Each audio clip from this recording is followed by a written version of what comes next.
በመካከለኛው ምስራቅ ሰማይ ላይ የሰላም እርግብ ሳይሆን የጦር አውሮፕላኖች ጥላ እያጠላ ነው።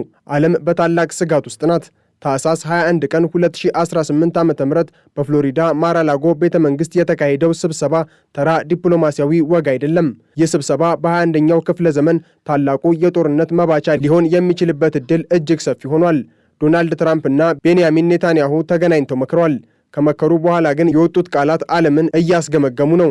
የአሜሪካው ፕሬዝዳንት ዶናልድ ትራምፕ ወደ ስልጣን ከተመለሱ በኋላ ለመጀመሪያ ጊዜ ከእስራኤሉ ጠቅላይ ሚኒስትር ቤንያሚን ኔታንያሁ ጋር በፍሎሪዳ ማራላጎ ተገናኝተዋል። ስብሰባው በወዳጅነት የተሞላ ቢመስልም ከጀርባው ግን እጅግ አስፈሪ የጦርነት ካርታዎች ተዘርግተዋል። ትራምፕ በማራላጎ በሰጡት ጋዜጣዊ መግለጫ ድምፃቸውን ከፍ አድርገው ለሐማስ እንዲህ ብለዋል።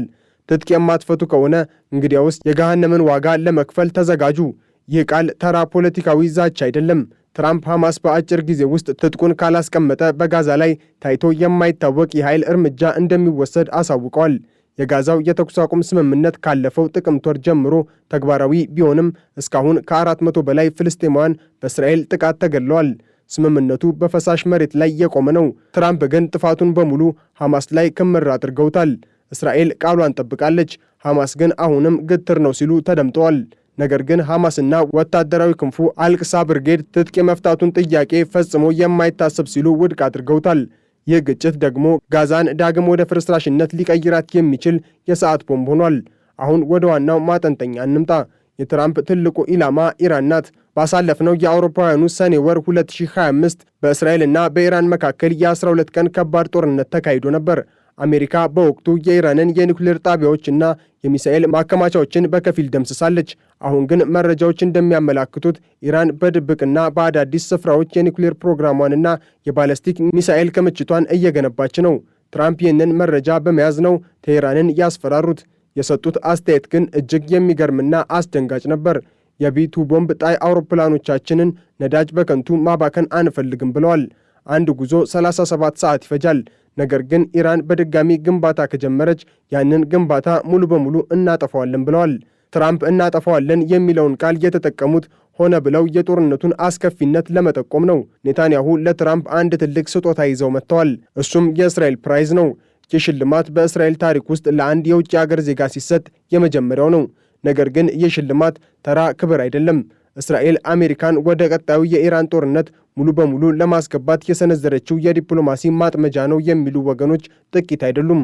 ትራምፕም በበኩላቸው ኔታንያሁን ለማስደሰት ያልቆፈሩት ድንጋይ የለም። እንዲያውም የእስራኤሉ ፕሬዝዳንት አይዛክ ሄርዞግ ኔታንያሁ ከሙስና ክስ ይቅርታ ሊያደርጉላቸው እንደሆነ ተናግረዋል በማለት ቦምብ ጥለዋል። ምንም እንኳን የሄርዞግ ቢሮ እንዲህ ያለ ነገር አልተባለም ብሎ በድንጋጤ ቢያስተባብልም ትራምፕ ግን ኔታንያሁን ለመታደግ ያላቸውን ቁርጠኝነት ለዓለም አሳይተዋል። ትራምፕ አክለውም የኢራን ኢኮኖሚ እየፈራረሰ መሆኑን፣ ሕዝቡ በገዢው መደብ ላይ ከፍተኛ ተቃውሞ እያሳየ መሆኑንና መንግሥት ተቃዋሚዎችን እየረሸነ መሆኑን በመጥቀስ በኢራን ላይ የውስጥና የውጭ ጫናዎችን ለማቀናጀት እየሰሩ መሆኑን ፍንጭ ሰጥተዋል። የኢራን ምላሽ ግን አልዘገየም። የቴህራን ባለሥልጣናት የትራምፕን ንግግር የሥነ ልቦና ጦርነት ሲሉ አጣጥለውታል። የኢራን መንፈሳዊ መሪ አማካሪ አሊ ሻምካኒ በበርካታ ቋንቋዎች ባሰራጩት መልእክት የኢራን ሚሳኤል አቅም የማንንም ፈቃድ አይጠይቅም፣ ሊገታም አይችልም። ጥቃት ከመጣብን ግን ምላሻችን ከአጥቂዎቹ ምናብ በላይ የከፋ ይሆናል ብለዋል። በቴህራን ጎዳናዎች ላይ የሪያል ምንዛሬ መውደቅ ያስከተለው ከፍተኛ የተቃውሞ ሰልፍ እየተካሄደ ነው። የኢራን ባለሥልጣናት ግን ይህንን ተቃውሞ የውጭ ጠላቶች ሴራ በማለት እየፈረጁት ነው። ኢራን በአንድ በኩል ከውስጥ ሕዝባዊ አመፅ፣ በሌላ በኩል ደግሞ ከትራምፕ የኒውክሌር ጥቃት ዛቻ ጋር እየተጋፋች ነው። ይህ ደግሞ የኢራን መሪዎች የመጨረሻውን ካርታ እንዲመዙ ማለትም ኒውክሌር የመታጠቅ ሂደቱን እንዲያፋጥኑት ሊያደርጋቸው ይችላል የሚል ስጋትም አለ። በመካከለኛው ምስራቅ የቀጠናው ትኩሳት ሌላኛው መነሻ ሶሪያ ናት። ለ10 ዓመታት በስልጣን ላይ የነበሩት ባሽር አልአሳድ ባለፈው ዓመት መውደቃቸው የሚታወስ ነው። አሁን ሶሪያን እየመራ ያለው አህመድ አልሻራ የተባለ የቀድሞ አማጺ አዛዥ ነው። እስራኤል ይህንን አዲስ መሪ በጥርጣሬ ነው የምታየው። ምክንያቱም አልሻራ በአንድ ወቅት የአልቃይዳ አባል ነበረ የሚል መረጃ ስላላት ነው። እስራኤል ባለፈው ሐምሌ ወር በደማስቆ ላይ ጥቃት የሰነዘረችውም ሶሪያ ዳግም የአሸባሪዎች መፈልፊያ ትሆናለች በሚል ስጋት ነበር። ትራምፕ ግን ኔታንያሁ ከአዲሱ የሶሪያ መሪ ጋር ሰላም እንዲፈጥሩ አሳስበዋል።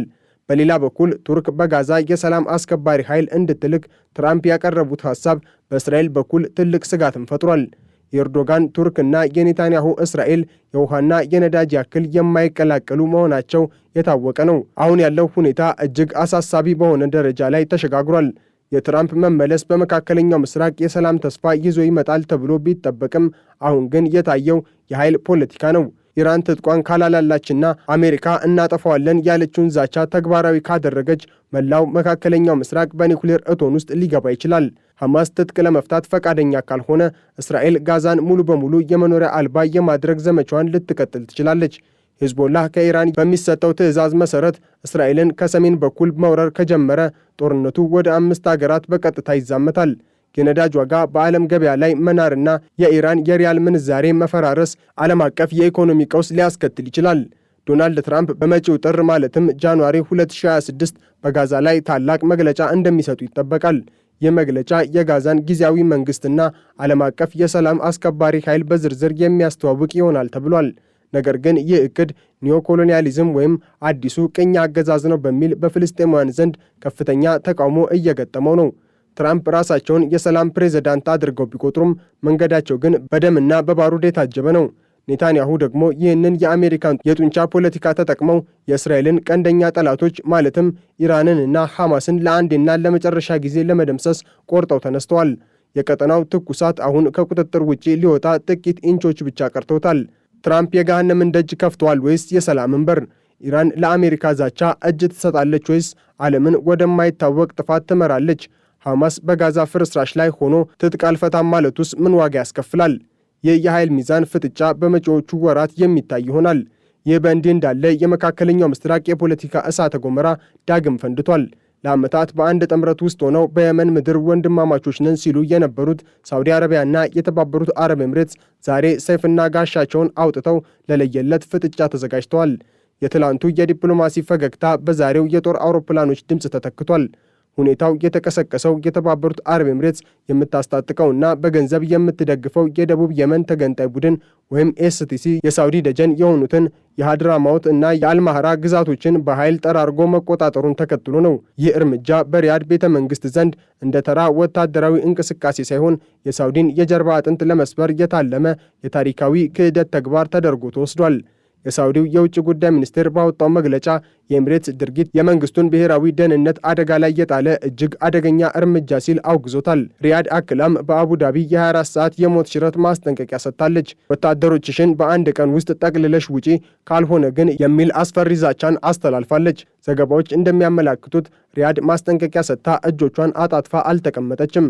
የሀድራማውንት ሰማይ በሳውዲ ዘመናዊ የጦር ጀቶች እየተቀደደ ነው። በሲዮን የአየር መንገድ አካባቢ የተጣሉት የብርሃን ቦምቦችና የተሰሙት ታላላቅ ፍንዳታዎች ሪያድ ቀይ መስመር ስትል በቀልድ እንዳልሆነ ለዓለም አሳይታለች። ከኤምሬትስ ወደብ ተነስተው የጦር መሳሪያ ጭነው የወጡ መርከቦች በሳውዲ የአየር ኃይል አመድ መሆናቸው ግጭቱ ከመደበቅ ወጥቶ ወደ አደባባይ መውጣቱን ያሳያል። ይህ የሳውዲ እርምጃ በአቡዳቢ ላይ የተሰነዘረ ቀጥተኛ ወታደራዊ ጥፊ ነው። በሌላ በኩል በሳውዲና በየመን ድንበር ላይ ታይቶ የማይታወቅ የጦር ክምችት እየተደረገ ነው። 12 የብሔራዊ መከላከያ ጦር ብርጌዶች፣ የታጠቁ ተሽከርካሪዎችና ከባድ መድፎች የሀድራማውንት በረሃን እያጨሱት ይገኛሉ። 15000 የሚጠጋ የሳውዲ ደጀን ያለው ሰራዊት ጣቱን በቃታ ላይ አድርጎ ዝመት የሚል ትዕዛዝ ብቻ እየጠበቀ ነው። የሳውዲ መከላከያ ሚኒስትር ካሊድ ቢን ሳልማን ለኤምሬትስ ተላላኪዎች ያስተላለፉት መልእክት ግልጽ ነው። በሰላም ውጡ፣ ካልሆነ ግን በኃይል ትወጣላችሁ የሚል። ሁኔታው አሁን ካለበት ደረጃ ሊመለስ የማይችልበት አፋፍ ላይ ደርሷል። አቡዳቢ በየመን የራሷን የንግድና የባህር መስመር ለመቆጣጠር የምታደርገው ጥረት የሳውዲን ቀጠናዊ የበላይነት የሚገዳደር ሆኗል።